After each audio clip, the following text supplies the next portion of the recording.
So, what advice do y'all have for couples who are going, and doing entrepreneurship together and going into business ventures together, and then also just advice, for relationships too?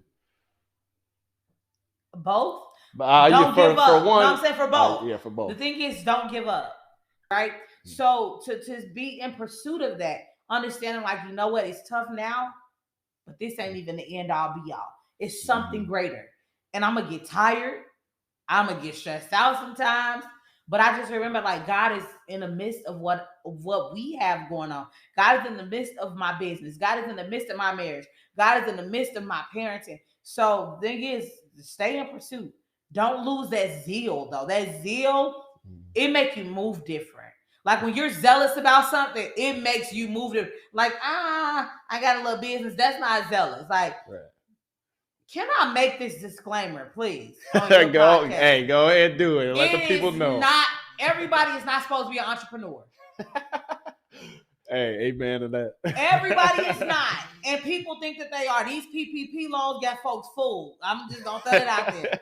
But it's not for everybody. But whatever you do, be good at what you do. I'm serious. Whatever you do, be good at what you do. But know when that's your gift and when it's not. But yes, I'm being completely honest. Like, that's not for everybody. It's definitely not for the weak. But don't give up is the greatest advice. It sounds cliche. It sounds basic, but it is what it is. Because if you do, then everything falls apart. Everything fails.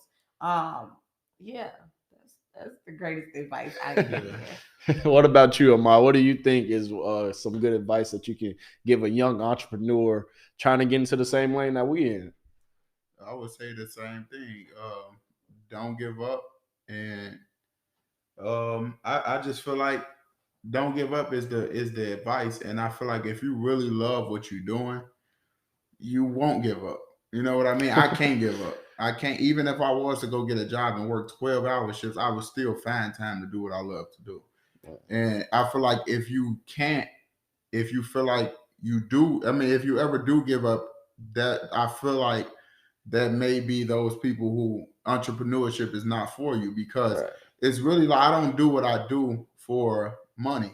I started doing it like at family events and stuff, and I just fell in love with it. And now I see I can make money and I see value and stuff in it, but it's still like I do it because of the creativity.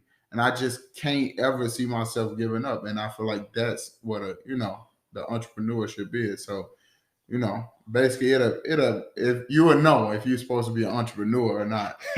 So I'm reading this book called Emerge, and it's a book geared toward creatives. And this book blew my mind, right? The book says, in order to master anything, you have to spend 10,000 hours. That's the key. I've heard that. 10,000. You're not a master until you've worked on this thing for 10,000 hours. That's a lot of time.